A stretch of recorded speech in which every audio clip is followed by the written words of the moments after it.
ชี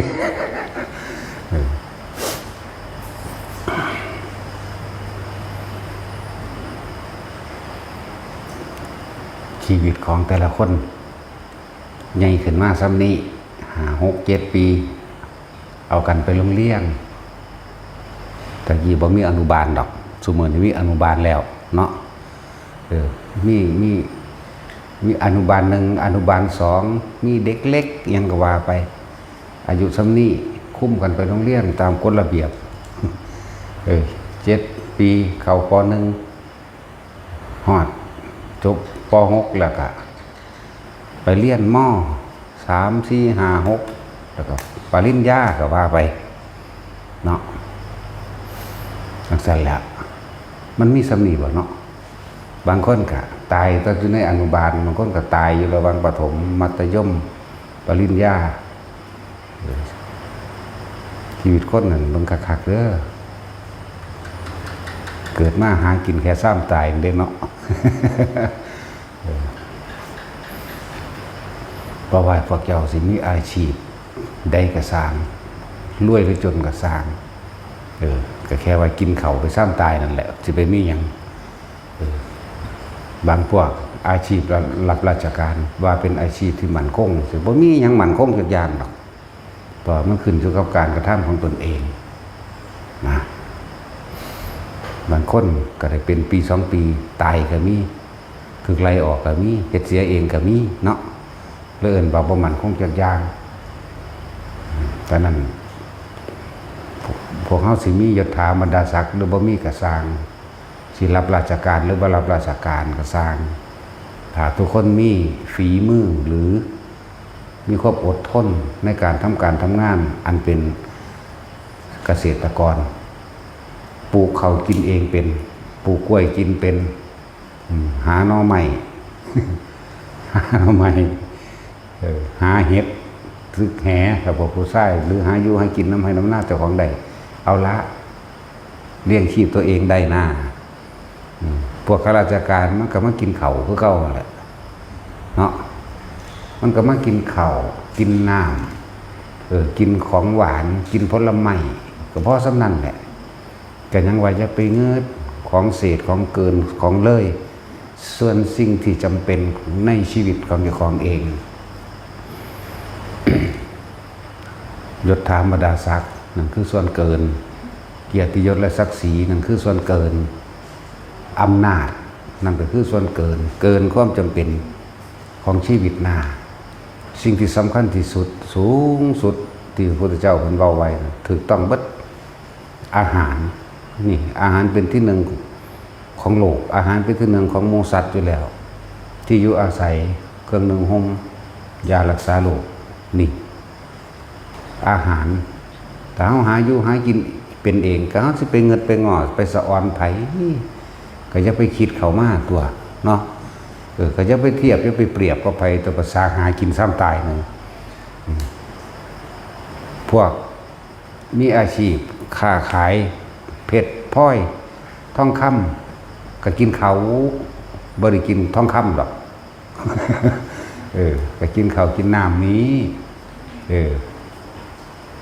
ก็เก็บไข่ได้ป่วยเหมือนกันก็ตายได้เหมือนกันเนาะพวกนี้อาชีพรับราชการต่างๆบัดนี้บ่ต่างกันเลยกินข้าวคือกันกินข้าวกินน้ำหิวร้อนหนาวปวดท้ายปวดเหี่ยวปวดหัวปวดแขวเป็นโรคนั่นเป็นโรคนี้เหมือนกันนั่นแหละตายเหมือนกันพวกวิอาชีพทนายก็บ่เห็นว่าออกกฎหมายห้ามป่วยเด้ล่ะเนาะห้ามทนายป่วยหรือห้ามข้าราชการป่วยและห้ามเฒ่าก็บ่มีกฎหมายใดห้ามได้ดอก ห้ามตายมื้อนี้แม้คือบ่พากันเขียนขึ้นห้ามไว้นะเถิด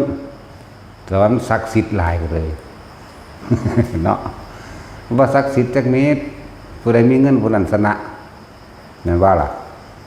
สั่นแหละชนะมึงชนะประโลดมึงบ่ชนะกรรมของมึงเองดอก อันนี้ศักดิ์สิทธิ์อันนี้เป็นจริงศักดิ์สิทธิ์แปลว่าเป็นจริงหรือสำเร็จนั่นแหละหางบ่แม่นผู้ใดโดนบันดาลเด้เจ้าของเท่านั้นเด้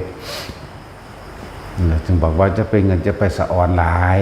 ฟังดีๆแน่ธรรมะเนี่ยแปลว่าความจริงของทุกชีวิตสรรพสัตว์เกิดแก่เจ็บตายเกิดมาแล้วก็ต้องเจ็บไข้ได้ป่วยร่างกายนี้เป็นที่รองรับความเจ็บปวดทุกชนิดเจ็บปวดจากน้ำร้อนลวกจากไฟไหม้จากมีดบาดเหยียบน้ำจากเศษแก้วกระเด็นใส่เจ็บปวดจากเป็นโรคปวดหัวปวดแขวมันประเด็ต่างกันเลยเด้บ่ได้เลือกเจ้าฟ้ามหากษัตริย์บ่ได้เลือกข้าราชการบ่ได้เลือกเจ้าให้เจ้าหน้าพ่อข้ากรรมกรบ่เลือกเสมอกันเบิดนั่นแหละจะไปหาตะเศษตะเลยอีหยังเข้ามาประดับประดาเจ้าของเราสร้างเวรสร้างกรรมใส่สัญญาอารมณ์ความจำของเจ้าของหลายโลภเกินเหมือนว่าล่ะโลภอยากได้ยศถาบรรดาศักดิ์เพื่อสิได้ให้เกิดมีอำนาจคมเหงคนใดเนาะจะเข้าใจว่าเจ้าของชนะเด้เป็นความพ่ายแพ้ต่อวัฏสงสารเด้น่ะพ่ายแพ้เด้เรียนจบมาแล้วเอาพวกเรียนมาแล่นหาสมัครงานแล่นหาสอบนั่นสอบนี่คิดหาอาชีพที่มั่นคงเจริญเนาะบ่มีจักอย่างดอกอาชีพมั่นคงกันนะนั่นแหละ ถ้าบ่มาฟัง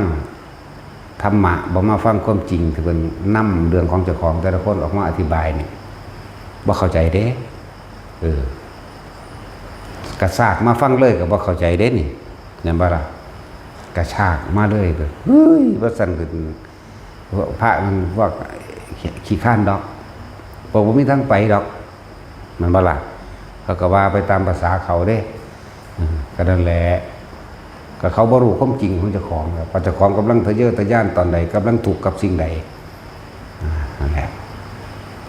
ถึงมีหยังพวกผู้หญิงมันเจ้าสิเรียนหรือบ่เรียนก็สร้างได้บ่ถึงเวลานั้นก็มักผู้นั้นมักผู้นี้เนาะมักบ่าวนั่นบ่าวนี่ได้ล่ะนี่พอใจกันเอากันมีลูกพวกบ่มีลูกก็อยากมีลูก พวกมีลูกก็หาแนววันสร้างอนาคตไว้ให้ลูกหาทรัพย์สมบัติเงินทองหาเลือกสวนไร่หน้าหาให้หานั่นหานี่ไปให้ลูกมีหยังวะแล้วก็มีลูกแล้วก็มีหลานแล้วก็มีเลนเท่าแก่ไปเรื่อยเห็นบ่บางพวกก็ว่าท่านได้มีทำตาย ตายในระหว่างก่อนนั้นก็มีก็ยังว่าจะไปเงิดจะไปสะอ่อนถ้าตัวเองเฮ็ดอยู่เฮ็ดกินโดยลำพังตนเองเป็นได้อย่าไปเงิดหลายอย่าไปสะอ่อนหลายว่าเขาขี่รถคันงามๆมีท่องประดับประดามียศถาบรรดาศักดิ์นั่นนี่ก็ต้องนั่นแหละ อาชีพแต่ละอันแต่ละอย่างก็แค่ว่าเป็นแค่เรื่องการเลี้ยงชีพสันเด้แต่คำว่าธรรมะถ้าเราเข้าใจความจริงของทุกชีวิตเนาะทุกคนที่นี่อกหักผิดหวังเจ็บปวดป่วยมานำกันเบิดเด้นี่อกหักผิดหวังจากลูกบ่ดีอกหักผิดหวังจากผัวมั่งจากเมียมั่งจากหลานมั่งอกหักผิดหวังบ่สมหวังดังใจจากญาติพี่น้องอกหักผิดหวังบ่สมหวังดังใจจากพ่อจากแม่ปู่ย่าตายายลุงป้าอาทุกคนผ่านเบิดล่ะเนาะหลายๆอย่างอกหักผิดหวังบ่สมดังใจจากหมู่จากพวกเคยเสื่อมั่นใจกันทั้งสันทั้งสี่ไงความโลภมันทำร้ายได้เบิดนั่นแหละที่เว้ามานี่ให้ทุกคนเห็นความจริงให้เห็นทุกข์ให้เห็นความอยากได้ดังใจของเจ้าของเองความอยากได้ดังใจของเจ้าของเองอยากให้หมู่ดีอยากให้หมู่ซอยอยากให้พ่อแม่เป็นแบบนั้นพ่อแม่เป็นแบบนี้ปู่ย่าตายายเป็นนั้นอยากให้ญาติลุงป้าอาพี่ชายน้องชายพี่สาวน้องสาวเป็นแบบนั้นเป็นทุกข์เพราะว่าความอยากได้ดังใจของตัวเองนั่นบ่ล่ะทุกข์เด้อยากให้ผู้อื่นเฮ็ดตามใจตัวเองทุกข์เขาบ่เฮ็ดเด้ก็นั่นแล้วมันก็โมโหอันตัวบาดมือโมโหแล้วจะเอาชนะกันกับฆ่ากันหลงอยู่ในอัน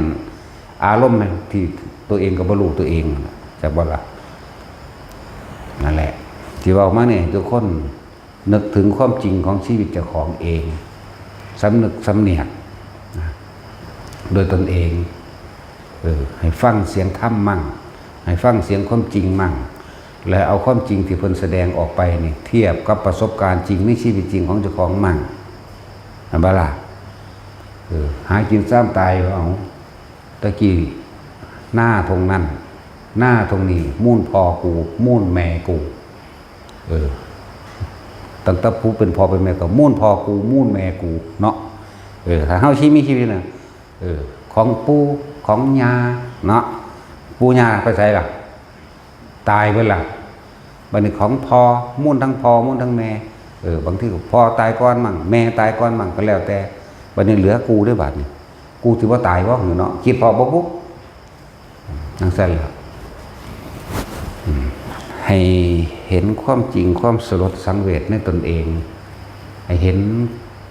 ประสบการณ์ของตนเองในชีวิตจริงในการหาอยู่หากินเลี้ยงผัวเลี้ยงเมียเลี้ยงลูกเลี้ยงซึ่งกันและกันพ่อแม่ลุงป้าอาอาวบางคนพี่น้องก็ออกมาเป็นคนพิการเป็นภาระว่าเด้เนาะเลี้ยงคนพิการจังสั่นจังสี่มีเบิดบางคนก็บ่ได้พิการมาแต่เกิดบางคนก็มาพิการตอนเป็นเด็กน้อยตอนใหญ่ตอนเฒ่าก็แล้วแต่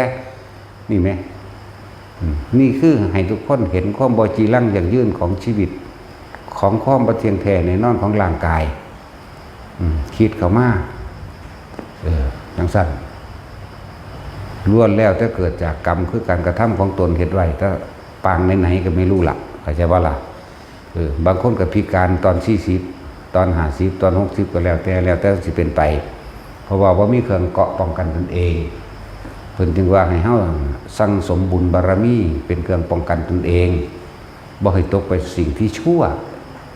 อารมณ์ชั่วอารมณ์โรคนั่นแหละชั่วอยากบ่ล่ะอารมณ์โลภผ่านผ้าให้เป็นเหตุปัจจัยเกิดอารมณ์โกรธเมื่อมันโกรธแล้วมันยับยั้งอารมณ์จนฆ่าคนก็ได้ฆ่าสัตว์ก็ได้โยนความผิดให้ผู้อื่นก็ได้สารพัดทุกอย่างที่ตัวเองจะชนะนั่นแหละคือบุคคลผู้พ่ายแพ้เพราะว่าบ่มีธรรมเป็นเบรกห้ามล้อบ่มีธรรมเป็นเครื่องส่องใจบ่มีธรรมเป็นเครื่องส่องแว่นส่องธรรมบ่มีจักบ่ล่ะสั่นแล้วบ่มีกระจกสะท้อนก็ว่าไปแว่นส่องธรรม เป็นความจริงเวลาแต่ละคนตะกี้แท็กซี่ก็เป็นเด็กน้อยเนาะบัดนี้ก็เลี้ยงเด็กน้อยแล้วเลี้ยงลูกแล้วสิเป็นหยังละบัดตะกี้บ่ได้คิดว่าสิมาพอจังซี่เด้เนาะคิดไปทั้งลำทั้งรวยข้างหน้าพุ่นเด้คิดไปทั้งว่าวางโครงการว่าเฮ็ดจังซั่นเฮ็ดจังซี่แบบนั้นแบบนี้เด้เนาะคิดที่บอกว่าสิป่วยแล้วสิตายบ่ได้คิดพ่อดอกบ่คิดพ่อความจริงเลยจังซั่นแหละบัดนี้ยังไผสิได้เห็นแน่ยังพอเนาะแม่ตายแล้วนั่นก็จังซั่นแล้วมุ่นแม่มุ่นพอเนาะ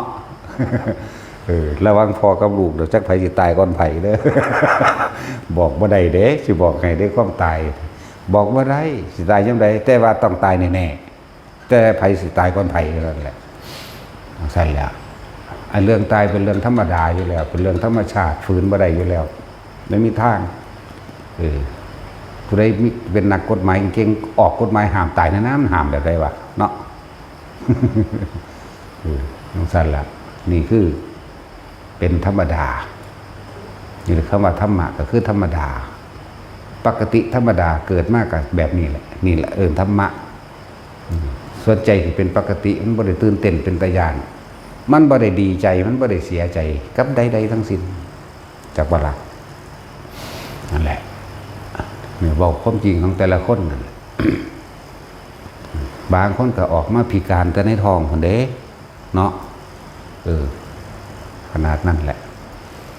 ส่วนแล้วแต่เป็นกรรมที่ทำรวมกันมีจิตเจตนารวมกันสมรู้ร่วมคิดรวมกันนี่เราบอกว่าที่เพิ่นว่าร่างกายคือขันธ์ห้าเป็นภาชนะรองรับกรรมเก่ามันหลับมาเลยเด้ พวกพิการมาเลยนะแม่นบ่ล่ะบัดนี้เป็นภาระของผู้บ่พิการ แต่ว่าพวกเจ้าสมรู้ร่วมคิดนํกันไอ้โตพิการนั่นเป็นตัวหัวโจกอันโตเด็กลุงป้าอาอาวหรือแม่หรือพ่อเป็นผู้สมรู้ร่วมคิดเห็นด้วยเห็นดีดังนั้นแล้วสิ่งที่เรียกว่ายุติธรรมที่สุดคือกรรมการกระทำของตนนั่นแหละยุติธรรมบ่มีผู้ใดดลบันดาลได้อีกบ่มีเทพเจ้าดลบันดาลใดๆนะในทางเลวทรามก็ดีบ่มีพระเจ้าดลบันดาลใดบ่มีเลยแต่ดลบันดาลใดมาทุกข์ยากมาเฮ็ดหยังเนาะบ่มีพระพรหมดลบันดาลหยังใดมีแต่บุญของเจ้าของเองทั้งดลบันดาลใดเป็นในทางดีนี่จักว่าล่ะก็มาดลบันดาลกับเจ้าของได้สร้างนี่จักว่าล่ะอาวุธของพระพุทธเจ้าคือหยังอาวุธพระพุทธเจ้าน่ะท่านเด้ท่านศีลเนกขมะนี่ท่านคือการให้โดยบ่หวังสิ่งใดตอบแทนศีลคือการบ่มีความคิดทำลายเบียดเบียนผู้ใดผู้หนึ่งเสียชีวิตทรัพย์สินเนกขมะคือการข่มจิตข่มใจออกจากความยินดีพอใจจากรูปจากรสจากกลิ่นจากเสียงเด้เนกขมะการข่มจิตให้ออกจากกามเพื่อความยินดีพอใจในรูปรสกลิ่นเสียงสัมผัสและกระทบความรู้สึกนี่เด้ปัญญาคือความรอบรู้ในสิ่งทั้งหลายทั้งปวงนะกองสังขารนั่นสิ่งทั้งหลายทั้งปวงก็เลยว่าสิ่งใดเกิดกับสิ่งนั้นดับนั่นแหละบางทีเราปัญญาเห็นตามความเป็นจริงจากว่าล่ะปัญญาในแปลได้กว้างอยู่เห็นตามความเป็นจริงรอบรู้ในกองสังขารบัดนี้เราต้องแปลอีกมันรอบรู้แบบใดก็เลยว่าเห็นไปตามความเป็นจริงเห็นว่าสิ่งใดเกิดสิ่งนั้นก็ดับนั่นแหละเห็นว่าสัตว์โลกเป็นไปตามกรรมคือการกระทำของตนเองเป็นเหตุปัจจัยให้ตัวของได้รับผลของมันแบบนั้นนี่ปัญญารู้แจ้งจริงโดยความจริงแล้วสัจจะกวาบรรยากาศวิริยะเป็นผู้มีความภาคเพียรในการกระทำความดีขันติก็อดทนจากหลายๆอย่างบ่ว่าร้อนบ่ว่าหนาวบ่ว่าหิวบ่ว่าจากคำด่าคำนินทาบ่ว่าจากหน้าที่และการงานบ่ว่าจากอารมณ์ต่างๆที่กระทบกระทั่งคนเฮาแต่บ่มีความอดความทนมันก็ขาดกันเลยแหละเนาะนี่แหละเพิ่นจังว่าขันติปรมังตะโปติติขานิพพานังปรมังวัฏันตินี่ไหมขันติเป็นตบะอย่างยิ่งขันตินี่แหละเป็นเครื่องข่มจิตเข้ามาตบะก็ดีอย่างยิ่งเพื่อจะให้ก้าวเข้าสู่พระนิพพานนั่นเองเห็นไหมแปลเอาที่ละวันขันติปรมังตะโปติติขานิพพานังนี่ไหมแล้วอดเอาล่ะความอดทนของคนแต่เขามีฐานะสูงกว่ากูสู้บ่ได้ก็เลยอดกับนี่ที่จริงใจบ่อดอยากว่าแต่อดด้วยความจำยอมบางคนอดเพราะว่าผู้นั้นเป็นเจ้านายมีฐานะสูงเนาะบางคนอดเพราะว่าอยู่ในฐานะลูกศิษย์มั่งอยู่ในฐานะหยังแน่ละในเพื่อนร่วมงานบางคนอดบางคนบ่อดแต่สู้ว่าเป็นหมู่เดียวกันพ่อสู้ได้สู้ได้บ่อดเด้เนาะบางคนเห็นเขาฐานะกระต่ำต้อยกว่าการศึกษากระต่ำต้อยกว่าหรือเป็นผู้น้อยกว่าบ่อดทำลายเลยก็มีเด้เนาะแต่ว่าบุคคลผู้ใดอดทนอดกันจากบุคคลผู้ด้อยกว่านั่นแหละเป็นตบะอย่างยิ่งเข้าใจว่าดิสิไปว่าหยังกับผู้ใหญ่กว่านั้นคือเด็กน้อยทั้งมื้อนี้มาดูถูกมาเว้ามาด่าเฮาสิถ้าเฮารอบรู้ในกองสังขารหรือเป็นปัญญารู้เท่าทันความจริงนี่แหละเครื่องทดสอบกูมึงบ่ได้กินกูดอกเข้าใจว่าล่ะมึงด่าเข้าไปมึงได้ปากสีกบุญแน่ถ้ามันทันรอบรู้ในกองสังขารหรือรู้ตามความเป็นจริงมึงสิสักจูงลากกูลงไปให้กูตกต่ำกูหูมึงแล้วโลดนั่นบ่ล่ะกันสั่นตัวนั่นแหละนี่อาวุธพระพุทธเจ้าวิริยะขันติสัจจะรู้ตามความเป็นจริงโรกิยะสัจจะโลกเวียนว่ายตายเกิดเพราะโลภโกรธและกระหลงเป็นแบบนี้ถ้าผู้ใดว่าออกจากความโลภใดมันก็เวียนอยู่ในนี่เรียกว่าโรกิยะสัจจะถ้าโรกุตระสัจจะยกจิตออกจากความโลภทันตัวบ่อยากแน่ต้องสั่นตัวละนั่นแหละ สัจจะจึงบอกให้แต่ละคนพวกเขาเห็นยังกระสร้างให้ยึดให้ตั้งมั่นในความจริงเด้อสัจจะจากว่าล่ะ แม่นเฮาสิเว้า10 ปีแล้วก็เว้าเดี๋ยวนี้อันเดียวกันคำเว้าหน้าคำเว้าหลังคำเว้าหน้าเมื่อ10 ปีที่แล้วกับคำเว้าหลังในปัจจุบันนี่ปีที่10เหมือนกันเลยจังว่าทุกคนตั้งมั่นในความจริงมันจะบ่ได้คิดคำใหม่เด้เฮ็ดแนวใดมากก็เว้าแนวนั้นอย่าไปหลอกลวงตนเองและผู้อื่นตนเองก็คือเอาล่ะนั่นแหละอธิษฐานนะอธิษฐานเรียกว่าตั้งใจมุ่งมั่นสู่จุดหมายที่ปรารถนาอธินี่แปลว่ายิ่งใหญ่อยู่แล้วฐานะคือฐานที่ตั้งแห่งความยิ่งใหญ่จากว่าล่ะหรือจุดหมายนั่นเองจุดหมายอันสูงสุดยิ่งใหญ่คือเฮาอธิษฐานเฮ็ดหยังนี่ตั้งใจมุ่งมั่นสู่จุดหมายที่ตัวเองปรารถนาเข้าใจบ่นี่เฮาปรารถนาว่ากูต้องนิพพานชาตินี้กูเว้าอีกแล้วกูเห็นคักแล้วทุกข์ก็เห็นแล้วสาเหตุทุกข์ก็เห็นแล้วหนทางดับทุกข์ก็เห็นแล้วเหลือแต่ทุกข์สิดับไปใดแบบใดเท่านั้นแหละแม่นบ่ล่ะทุกข์สมุทัยมรรคนิโรธในเฮาบัดนี้ทุกข์สมุทัยนิโรธมรรคตำราบนเทียนไว้เนาะคือเพิ่นว่าศีลสมาธิและปัญญาความจริงต้องปัญญาสมาธิจึงมีศีลเนาะเอามีศีลเลยมีอยู่ว่าเอาแต่ละคนเอาเราเบิ่งแน่แต่บ่ได้ยินได้ฟังบ่ฮู้บ่เห็นซะก่อนแม่นบ่ล่ะต้องมีความเข้าใจมันซะก่อนเด้แต่ว่ามีศีลมาแตะเกิดเลยบ่มีดอกขามันก็อันเบิดนั่นแหละเว้นไว้แต่เฉพาะผู้เพิ่นบรรลุมาแล้วเป็นโสดาสกิทาคาบ่ขาพวกนี้ศีลเป็นมาแต่น้อยแตะเกิดจักบ่ล่ะพอโสดาเกิดมากับเขาเป็นโสดาเพราะแห้งจักบ่ล่ะเขาบ่ขาได้ล่ะนั่นหลักขนาดนั้นถ้าเกิดเลยได้บ่แม่น7 ปีจังซี่นั่นเด้ถ้าเกิดจังซั่นล่ะนั่นแหละเรียกว่าอธิษฐานบารมีเมื่อตั้งใจมุ่งมั่นสู่จุดหมายแล้วคนเฮาต้องประกอบด้วยจิตที่มีเมตตาเนาะคือรอบรู้ในกองสังขารหรือสัจจะหรือปัญญาที่ว่านี่รักตนเสมอผู้อื่นรักผู้อื่นเสมอด้วยตนก็เห็นตามความจริงคนอื่นก็เจ็บปวดเป็นคือเฮาเมื่อเฮาเจ็บปวดคนอื่นก็เจ็บปวดแม่นบ่ล่ะเฮาก็บ่เฮ็ดนั่นตัวบัดนี้ก็เป็นเมตตาเฮาก็บ่ไปทำลายชีวิตไผก็เนาะแบบนี้รักผู้อื่นเสมอตนรักตนเสมอหรือแผ่กระจายออกไปก็จนถึงสุดท้ายแล้วเพื่อหยังก็เพื่อเจโตวิมุตติเพื่อความหลุดพ้นคือเก่านั่นแหละคืออุเบกขา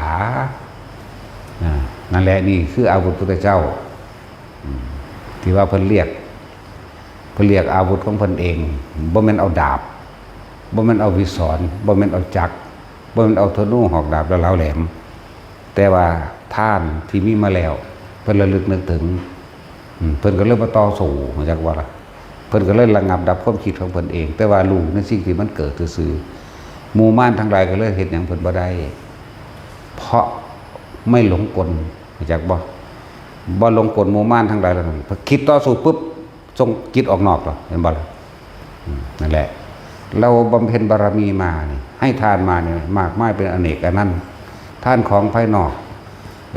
อาหารยารักษาโรคเครื่องนุ่งห่มที่อยู่อาศัยตลอดทั้งเครื่องอำนวยความสะดวกมากมายก็เพื่อสิ่งนี้เข้าใจบ่ล่ะเพื่อพระนิพพานนี่แหละศีลเราบำเพ็ญเพียรมาทั้งหลายแหละบ่ว่าสิอดบ่ว่าสิทนบ่ว่าสิใดๆทั้งสิ้นแม้กระทั่งชีวิตก็ให้แก่ศีลได้นะก็เพื่อสิ่งนี้พระโพธิญาณก็ว่านิพพานก็ว่าเข้าใจบ่ล่ะแต่จะลืมเลยพระโพธิสัตว์ที่จะไม่ปรารถนาพระนิพพานในชาตินั้นๆเลยเป็นอันไม่มีเด้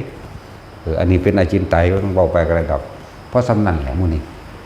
เบิดหอดพวกฟังอยู่เดี๋ยวนี้แหละเนาะ ทั้งเบิดน่ะบ่ต้องเว้าไปดอกเนคขมะเราบำเพ็ญเพียรน่ะเนคขมะเนี่ยบำเพ็ญเพียรมาเพื่อที่จะข่มใจจากสิ่งนี้สิ่งใดสิ่งทดสอบอยู่นี่สิ่งพยามารเฮ็ดอยู่เดียวนี่เข้าใจบ่นี่เพื่อจะอบเพื่อจะอดเพื่อจะทนเพื่อจะกั้นจากความยินดีพอใจถ้ามีคนกวนแสดงว่ามันบ่พอใจมันต้องสู้กันแม่นบ่แต่นี่เพิ่นรู้ท่านแล้วอยากว่าก็เลยอดทนจากอารมณ์อันนี้มันบ่เข้าใจเด่นพูดมันมีอยู่บ่คนเวลาเฮาเฮ็ดอีหยังเขามาขวางทางเฮาสิบ่เฮาโอ้ยดีมีอยู่บ่มีผู้เดียว ถ้าบ่มีม่านเสียเลยมันสิทดสอบตัวเองได้บ่เห็นบ่ล่ะ เพิ่นบ่ได้ปรารถนาเลยว่าจะไม่มีอุปสรรคมาขัดขวางความจริงมันนั่นน่ะคนไม่เขียนสละสลวยซื้อดอกมานไม่มีบารมีไม่เกิดต้องสั่นตัวเขียนมันงามกระถูกต้องแล้วล่ะตามคนเข้าใจง่ายๆนั่นแหละนั่นแหละอาวุธเพิ่นในคัมมะปัญญาเขาอย่างเพราะรู้ท่านแล้วรู้ท่านตามความเป็นจริงวัตถุย่างแล้วมึงไม่ได้กินกูดอกเข้าใจบ่ล่ะกูบ่หลงกลมึงดอกนี่อยากว่าแต่กูเห็นแบบนี้มึงก็สิสู่กูได้เป็นกูก็สิหลงอารมณ์ไปน้ำมึงแน่ก็เลยนิ่งนั่นแหละเราภาคเพียรพยายามมาทั้งหมดก็เพื่อสิ่งนี้เราอดทนมาทั้งหมดเพื่อสิ่งนี้เรารู้ตามความเป็นจริงหรือพูดความจริงมาก็เพื่อสิ่งนี้นิพพานหรือสัพพัญญุตญาณนั่นแหละก็เพื่อสิ่งนี้อย่างว่านั่นแหละเราตั้งจิตอธิษฐานมาเนี่ยก็เพื่อสิ่งนี้นิพพานกับโพธิญาณนั่นแหละเรามีเมตตาตลอดทั้งตะเกิดไหนๆมาก็เพื่อสิ่งนี้จนถึงเมื่อเบกขานั่นแหละถึงว่าอาจันตุปนโทอิทธานะศีลานิคัมมะปัญญาวิริยคติสัจจะอธิษฐานเมตตาอุเบกขายุทธายโวคณาถะอาวุธานีติจักวลา ติก็ได้ตุก็ได้แต่ว่าติมีอย่างหนึ่งตุเป็นอีกแบบหนึ่งเด้หังบ่บอกหรอกคนจะไปว่าควบนั้นควบนี้นะไม่บอกปล่อยให้งง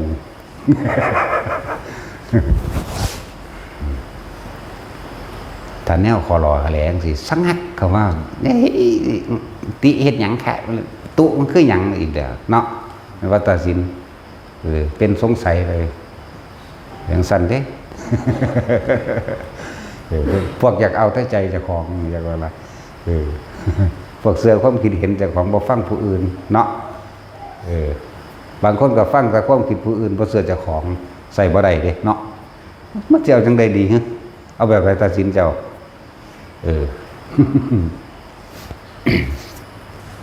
แหละจังว่าคือแท็กซี่มึงมาฟังทำน้ำหลวงพ่ออันนี้ผู้ใดบอกมึงผู้ใดบอกมึงฮะบอกกับของแสดงว่ามึงเอาแต่ใจเสือความเห็นกับของเนาะมึงว่าฟังความเห็นผู้อื่นเลย เอาแต่จุ้ยเดี๋ยวมาผู้ใดบอกมาอันนี้ก็บ่มีสมองและปัญญาอีกอย่างเลยเนาะ นี่ก็บ่มีสมองบ่มีปัญญาอย่างเด่นนี่ก็เลยจังซั่นแล้วบ่มีความเป็นตัวของตัวเองติบ่มีความคิดเป็นของเจ้าของบ่เสื้อผู้อื่น ฮะนั่นแหละเสื้อเจ้าของเอาแต่ใจบ่ฟังความเห็นผู้อื่นแต่เสื้อผู้อื่นก็บ่มีสมองเป็นของเจ้าของจักเสื้อจังใดกันดีวะเนาะ เสื้อจังใดกันแน่มันสั่นแหละ ว่าผมเชื่อมั่นตัวเองผมมาโดยลำพังตนเองเนาะเวลาผู้อื่นให้ความคิดเห็นบ่เชื่อผู้อื่นเลยบอกนะจักสิเอาจังใดกันแน่ บ่บอกดอกแนวนี่ไปหูเอาเองนี่ เสร็จแล้ว นี่เดี๋ยวไปฝึกมาได้ว่าตีนทั้งนี้ ฝึกมาแล้ว นอนผู้นอนผายังไงหรือภาวนายังไงไม่ให้ตกเหวนี่แบบนี้เด้อนี่เบิ่งเอาดัน ใส่ละพรก็มาอยู่บักคานี่แม่นอยู่ใส่ ดาวบ่ตึกแมงพอ นั่นแหละมันเมื่อยมันทำงานอย่างสั่น นำไปคิดตามความเป็นจริงจริงนี่คือจริงประสบการณ์ชีวิตเจ้าของเด้ของภายนอกมองเป็นเครื่องประดับประดาซื่อๆเด้มองเป็นอะไรหนึ่งที่เฮ็ดให้เกิดสังหรณ์หรือสังวรในตนเองไอ้ตัวภายในไม่ได้จังสิเป็นตัวจริงของเจ้าของเจ็บปวดร้อนหนาวโดยตนเองจากว่าล่ะ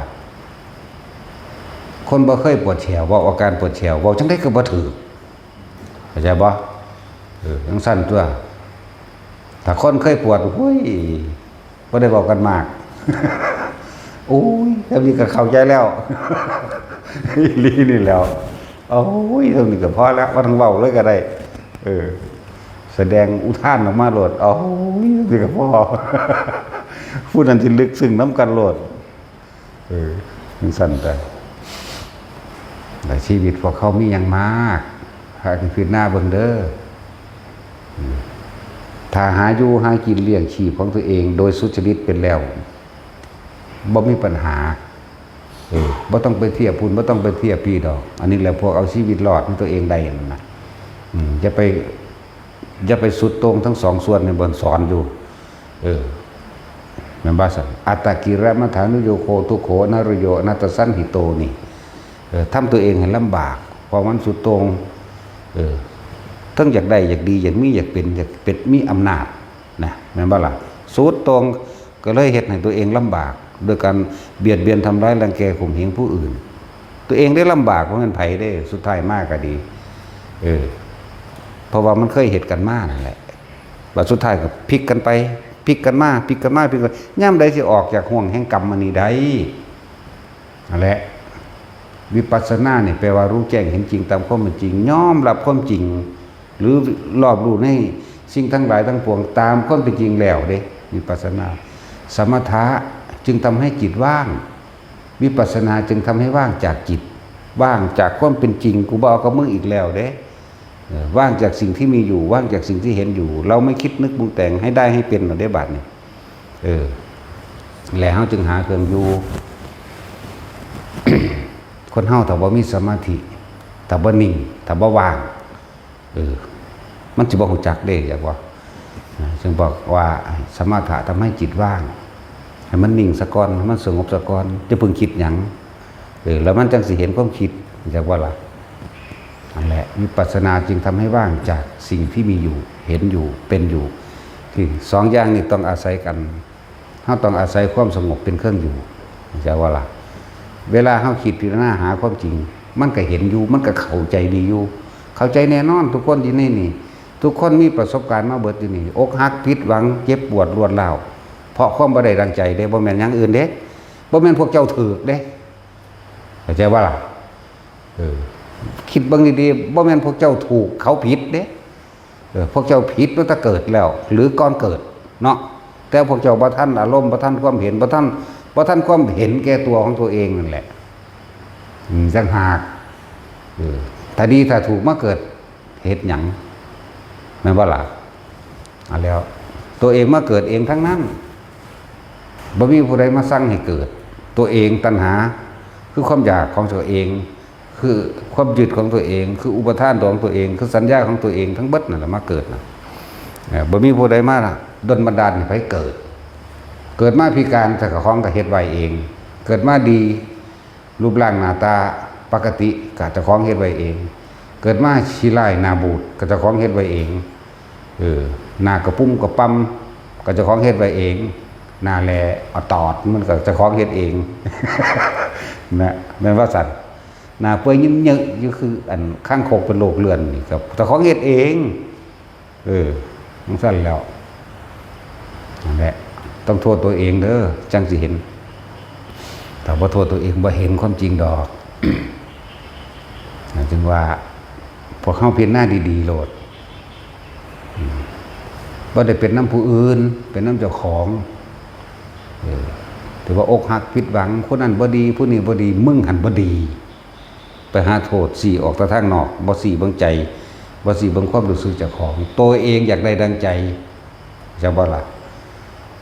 เอาผัวก็อยากให้เมียเป็นจังซี่เมียก็อยากให้ผัวเป็นจังซี่เด้แล้วก็เทียบออกผู้อื่นเห็นว่าผุ่นผัวเขาคือดีแท้ว่าเด้นั่นก็เห็นว่าผุ่นเมียเขาคือดีแท้เอาสั่นแม่นบ่ล่ะเกิดกันทกเถียงอยากเอาชนะกันตัวบัดนี้เนาะทั้งสั้นแล้วเลิกกันก็มีฆ่ากันก็มี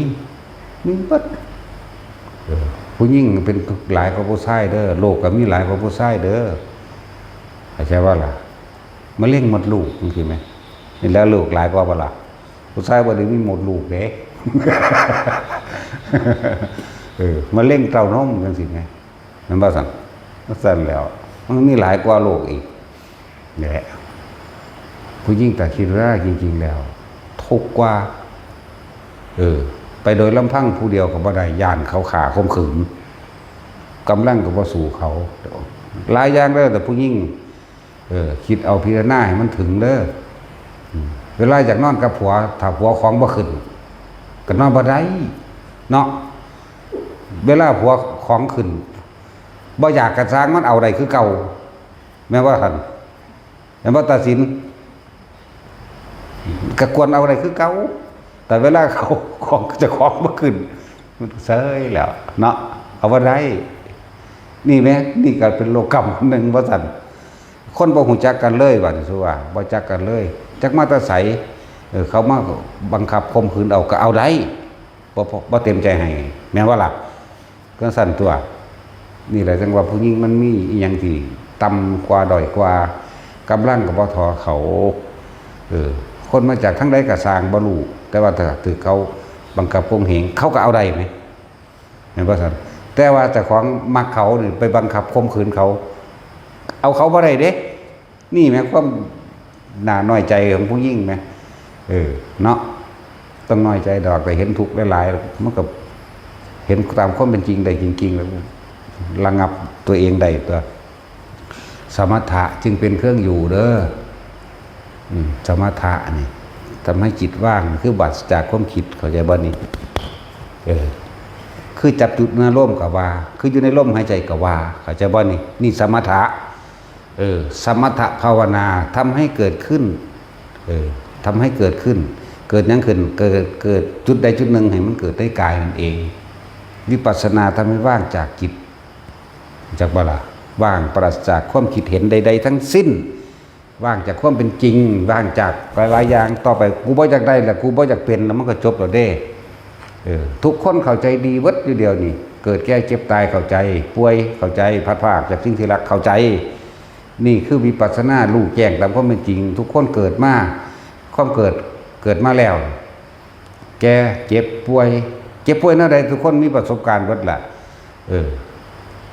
ป่วยปวดแขวป่วยปวดหัวเป็นไข้หวัดน้อยหวัดใหญ่เนาะก็มันเข้าใจเบิดแล้วแหละคือมันยอมรับบัดนี้ถ้ามันยอมรับแล้วนี่ก็ต้องหาเครื่องอยู่กับสมถะตัวนี้แหละอยู่กับความรู้สึกอันนี้อยู่กับในกายอันนี้แล้วมันจึงให้พวกเขาตั้งเอาไว้กายเวทนาจิตเวทนากายเนี่ยอยู่ในกายลมหายใจคือกายในกายหนึ่งก็ว่าเวทนาก็คือเอาความรู้สึกนี่เป็นเวทนาในเวทนาแห่งกายอันหนึ่งแต่ว่านี่จิตได้จิตคือสติกำกับจิตอย่าให้หนีออกจากกายนั่นเองนี่แหละสมถะทำให้จิตว่างมันก็บอกกับกายเป็นคนที่บ่ค่อยคิดมากกันตัวบาดนี้บ่สั่นนะบาดนี้เพราะว่ามันรู้แจ้งเห็นจริงตามความจริงแล้วมันเลยว่างจากจิตว่างจากความคิดบ่คิดจากได้บ่คิดจากเป็นบ่ยืนยันบ่ตัดสินแต่ว่าล่ะ พอเข้าใจแล้วบ่อันพวกเสื้อตัวเองกับทิฏฐิหลายเนาะพวกฟังผู้อื่นก็บ่มีปัญญาสมองกับของเองมันเอาจังใดกันแน่นี่ โสปริญญามันได้พวกนี้เนาะแท็กซี่สู่กูก็บ่ได้กูบ่จบหยังจังซั่นล่ะนั่นแหละจะไปสะอื่นสะออนโอ้ยเขารวยเขามีรถเขามียศถาบรรดาศักดิ์ทุกข์ก็เฮาอีกจักบ่ล่ะทุกข์กว่าเด้นอนก็บ่หลับแต่ละมื้อบางคนก็หาเงินใส่หนี้ บางคนก็กูสิหนีคดีแนวใดแน่เนาะบางคนก็เอาอีนี่ก็สิจบแล้วอีนี่จบแล้วสิหางานยังไงมันเนาะเด้แต่ออกจากบ้านขับรถคันบักราคาแพงๆโกโก้ไปหาบังคับข่มเหงคนอื่นเอามาเบิดนี่แหละพวกนี้ยศถาบรรดาศักดิ์เป็นยังสิบ่แม่นวะนั่นบ่ล่ะแต่เป็นพวกทหารตำรวจกับบังคับเอาหลายอย่างโกงเอาหลายอย่างนั่นแหละนักการเมืองการหมอกพวกนั้นน่ะโกงเอาหลายอย่าง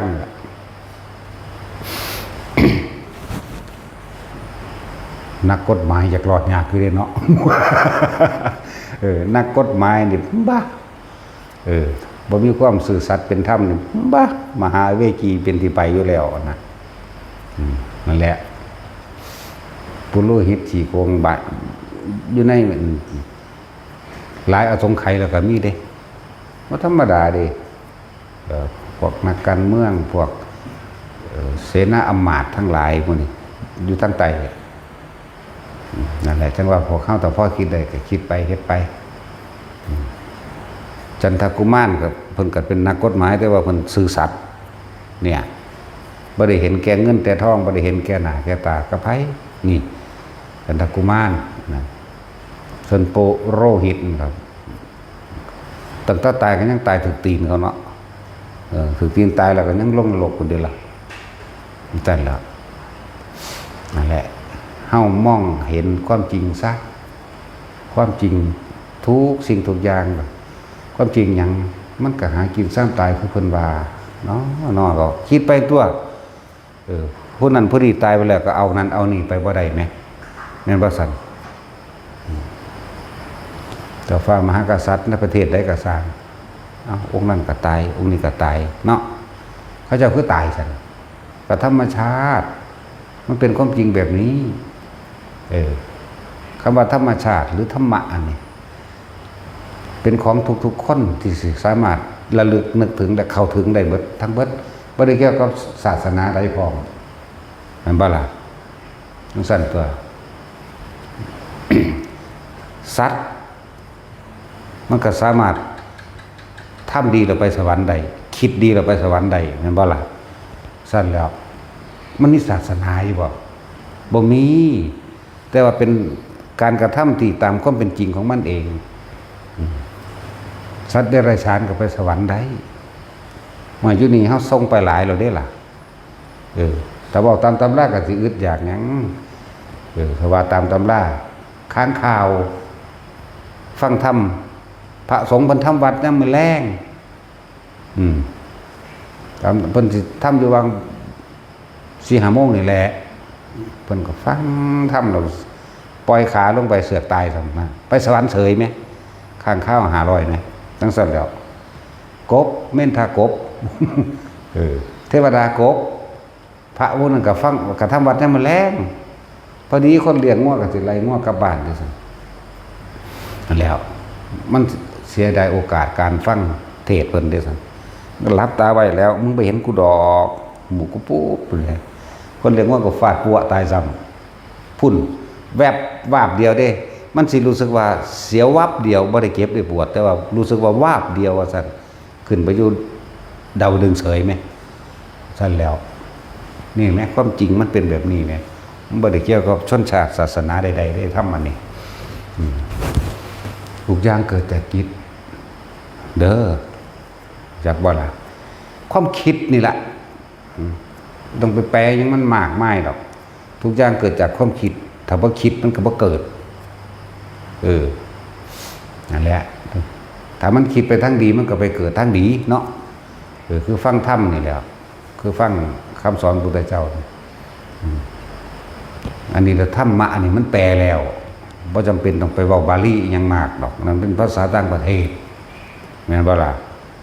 หรือสิเว้าเอวเมสุตังอยู่พอสำนี้บ่เอาฟังเอาบ่ได้สิฟังได้กันเด้เนาะจังซั่นตัวจากคุสมิงตินิพพินทติเวทนายะปินิพพินทติตาชินเจ้าเข้าใจบ่แล้วชาติ จังซั่นตัวนิโรธธรรมมันติเข้าใจบ่บาดนี่มันหยังบุก อินิกะบักโลดบ่ มันเฮ็ดมั่นติมันปลูกมั่นติเนาะจะไปทางนั้นตัวอะไรนี่ก็ธรรมะคักแล้วแปลแล้ว ความจริงของทุกชีวิตสรรพสัตว์บ่ได้เกี่ยวกับส้นศาสนาแม้กระทั่งสัตว์เดรัจฉานมีความเกิดมีความแก่เก็บไข้ได้ป่วยเป็นธรรมดาทั้งเหมือนกันเบิดหิวร้อนหนาวเหมือนกันเบิดตายเหมือนกันเบิดนี่คือธรรมะอย่างนั้นนี่คือความจริงนั่นแหละจะไปว่าได้สัตว์เดรัจฉานเอาบัดนี้หลายคนว่าธรรมะคือหยังคือความจริงในเฮาเองนั่นแหละฝรั่งเอามือจุ่มสุราเอามือจุ่มน้ำร้อนร้อนบ่ ก็นั่นแล้วธรรมะก็เลยคนไทยเอามือจุ่มเอาหมาเอามือจุ่มห่อนบ่ ห่อนคือกันอันนี้เนี่ยคือความจริงโดยธรรมชาติมันเป็นของมันแบบนี้นี่แหมทั้งสั้นแล้ววันนี้ฝรั่งคิดดีไปสวรรค์ได้เหมือนกันทำสมาธิได้เหมือนกันไปพรหมโลกได้เหมือนกันว่างจิตไปนิพพานได้เหมือนกันแน่แต่ว่าเดรัจฉานว่างบ่เป็นบ่ได้อันนี้แต่คนได้นั่นแหละเอกนาโถโลกนี้เป็นของหาได้สิตกสิต่ำสิสูงหรือสิดับไปเลยโดยนิพพานไปเลยก็หาได้ในโลกนี้โลกนี้จึงเป็นเอกนาโถภพของมนุษย์นี่เป็นภพกลางๆไปนรกก็ได้วิชาไปนรกด่าพ่อตีแม่เด้อรังแกข่มเหงคนฆ่าสัตว์ทรมานสัตว์นี่วิชาไปนรกเนาะโลโมโหศูนย์คนนั้นศูนย์คนนี้รังแกคนนั้นคนนี้นี่แหละวิชานี่แหละวิธีไปนรกบ่สอนก็ได้ เพราะว่ามันเป็นอยู่แล้วมันชินอยู่แล้ววิชาไปสวรรค์เนี่ยให้ทานโดยไม่หวังผลตอบแทนในทานเนี่ยโหยมันยากขึ้นยังอยู่เด้ขนาดว่าจะของอยู่ในศาสนาพุทธเนาะเดี๋ยวท่านยังเข้าไปสาธุเด้อผู้ขาโหลดจังแม่นอีหยังให้ร่ำให้รวยโหลดมึงสิช่วยก็เก่ายังบ่รู้อีกเนาะ เฮ็ดบุญแลกของเนี่ยก็ยังบ่เป็นท่านด้วยล่ะนะซั่นแล้วท่านได้แม่นท่านเด้อท่านถึงนิพพานเพิ่นก็สอนไว้อยู่นะว่าซั่นบ่หวังผลในท่านบ่มีจึงผลในผลท่านคือบ่ต้องคิดหยังเลยกูให้ซื่อๆนี่บ่มีฮอดคำเว้าความจริงคือบ่มีคำเว้าความจริงคือบ่มีคำคิดคิดแต่สิให้แล้วพอเลยอันต่อจากให้ไปแล้วบ่มีอีกนี่เด้ต่างหากเด้ล่ะอันนี้ว่าตามตำรายังตำๆก็ไปพรหมกายกาตายจากพรหมกายแล้วขึ้นสุทธาวาสเลยเด้นั่นน่ะสุทธาวาสคืออนาคามีบกมาแล้วก็บรรลุอรหันต์ข้างบนไปเลยได้นี่สิว่าหยังนี่เฮาเฮ็ดอยู่จังซี่อยู่แล้วเนาะหรือผู้ใดแอบคิดในใจลึกๆอยู่บ่ แม่นว่าสั่นมึงบ่ไปเด้จะแปลงสั่นคนสิไปนิพพานต้องบ่ห่วงนิพพานเด้ต้องบ่ได้ไปคิดถึงซะด้วยซ้ำไปจังบ่ล่ะก็บ่ต้องขอแล้วก็บ่ต้องแลกอีกทั้งสั่นตัวบ่ต้องว่าปัจจัยนิพพานมันทางไปของมันดอกมันเป็นซื่อมันซื่ออันนั้นแต่ว่าเน้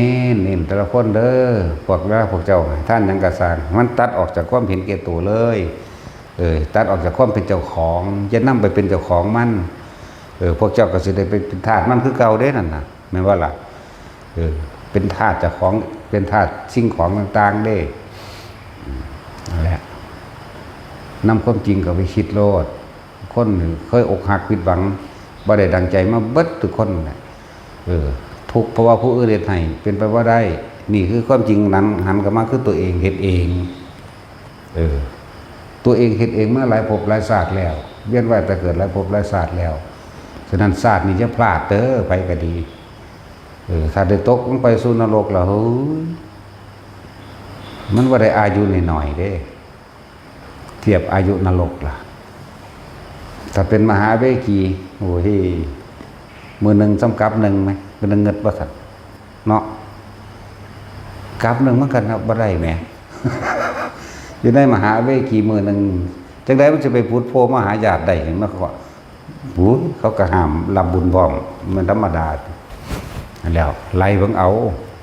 พ่อประมาณได้ข่าวได้คือสวรรค์ชั้นจาตุมเนี่ย50 ปีมนุษย์เท่ากับ1 วันแน่บัดนี้โลลุวะนรกเนี่ย50 ปีมนุษย์เท่ากับ1 วันคือกันเนาะสุว่าตาจุย50 ปีแล้วบัดนี้ญาติตายเนาะไปตกนรกปุ๊บโอ้แต่ว่านรกก็บ่มาบอกกูซั่น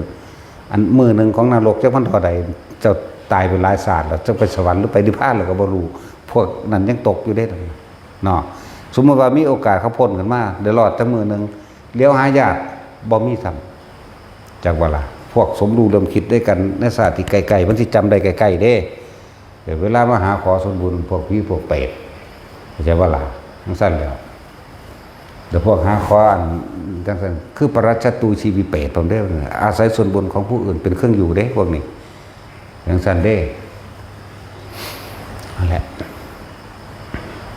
ทุกคนเพิ่งสำนึกสำเนียกเอาไว้ถ้าพลาดแล้วโอ้ยอย่างยาวเด้ในสุญญากรรมนี่บ่ฮู้เด้ว่ามันสิยาวขนาดใดอาจจะเป็นอสงไขยก็ได้จากวันนี้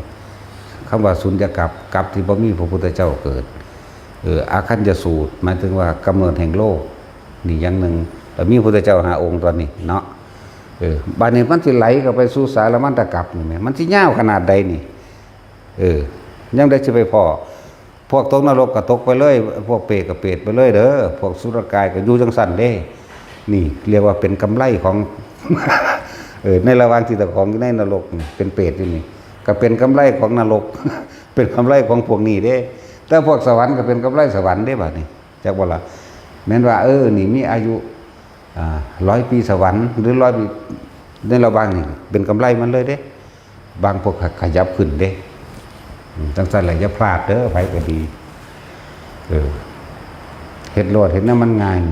ลมหายใจนั่นแหละส่วนคำว่าปัญญารอบรู้ในกองสังขารหรือรู้แจ้งจริงๆตามความจริงในสิ่งทั้งใดทั้งปวงมีเครื่องเกิดขึ้นธรรมดาก็แตกดับเป็นธรรมดานี่แปลให้คักปานนี้ล่ะเนาะแปลให้คักปานนี้แล้ววิธีมันรู้แล้วกูฮู้แล้วบริกรหาเครื่องอยู่คือลมหายใจมั่งคืออุณโลมมั่งอยู่ในความรู้สึกแห่งกายอย่างใดอย่างหนึ่งบ่ได้ผูกขาดดอกแต่ว่าเฮาตั้งหลักสูตรขึ้นมาแบบนี้ตั้งแบบนี้ถ้าเฮาบ่เริ่มต้นเฮาสิเอาทำการกับเบื้องปลายมาตัวทางใดเฮาต้องเริ่มต้นตั้งแบบนี้ก็บ่ผิดก็อยู่ในสติปัฏฐาน4คือเก่า